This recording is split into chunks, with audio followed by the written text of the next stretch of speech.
کیوں نہیں قبول کیا؟ فرماتے بتا اس کی وجہ بتا۔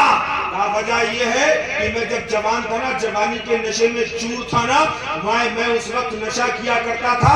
ایک بار نشے کی حالت میں رمضان کے مہینے میں گھر آیا، میری ماں تندور پر روٹیاں پکا رہی تھی۔ میں نے کہا امی جان، بہت تیزی سے میں اپنی بات مکمل کر رہا ہوں، امی جان مجھے روٹی دے دے۔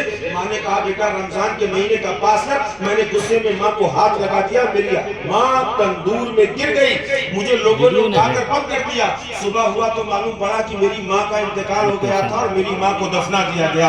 لوگوں سے کہا مجھے بتایا کیوں نہیں؟ کہا ماں نے یہ وصیت کی تھی کہ میرا چہرہ میرے بیٹے کو نہ دکھایا جائے۔ وہ کہتا ہے محمد بن ہارون بخشی میرے دل پر اتنی چوٹ لگی، یہ دیکھو انہوں نے چادر ہٹائی، مالک بن دینار کو دکھایا کہ جس ہاتھ سے میں نے اپنی ماں کو دھکا دیا تھا اس ہاتھ کو میں نے کلہاڑی سے کاٹ دیا ہے، اور 24 سال سے لگاتار عبادت میں مشغول ہوں، دن میں روزہ رکھتا ہوں، لیکن میرا رب مجھ سے راضی نہیں ہوتا ہے۔ اللہ تو جانے والوں کو چاہیے کہ جن کے ماں باپ ہیں وہ ماں باپ کو راضی کر کے جائیں، ماں باپ کی اجازت لیں، ماں باپ کے بارگاہ میں خراج عقیدت پیش کریں، ورنہ لاکھ چلے جاؤ قبول نہیں ہوگا۔ مالک بن دینار آ گئے، مالک بن دینار آ گئے، رات کو خواب میں دیکھا، نبی پاک نے فرمایا کہ تم بھی مایوس کرائے۔ کہ حضور جس سے ماں راضی نہیں، اس سے آپ راضی نہیں، اس سے رب راضی نہیں، اس سے میں کیسے راضی ہو جاؤں؟ فرمایا جاؤ اسے یہ بتا دو کہ وہ جنت میں اپنی بس آخری بات جنت میں اپنی ماں کی وجہ سے ہی جائے گا۔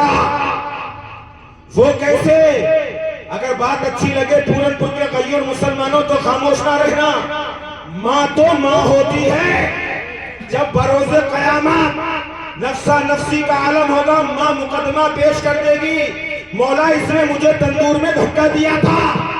اللہ حکم دے گا، اللہ حکم دے گا فرشتوں اسے گھسیٹ کر جہنم میں لے جاؤ۔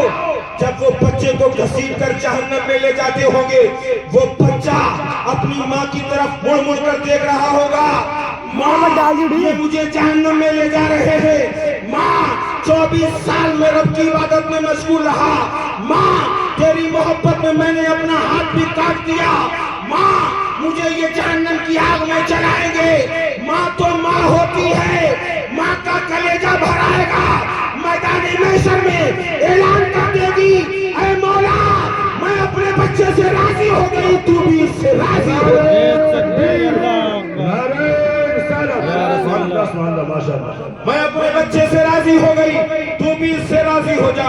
اللہ ماں کے صدقے میں جنت عطا کر دے گا۔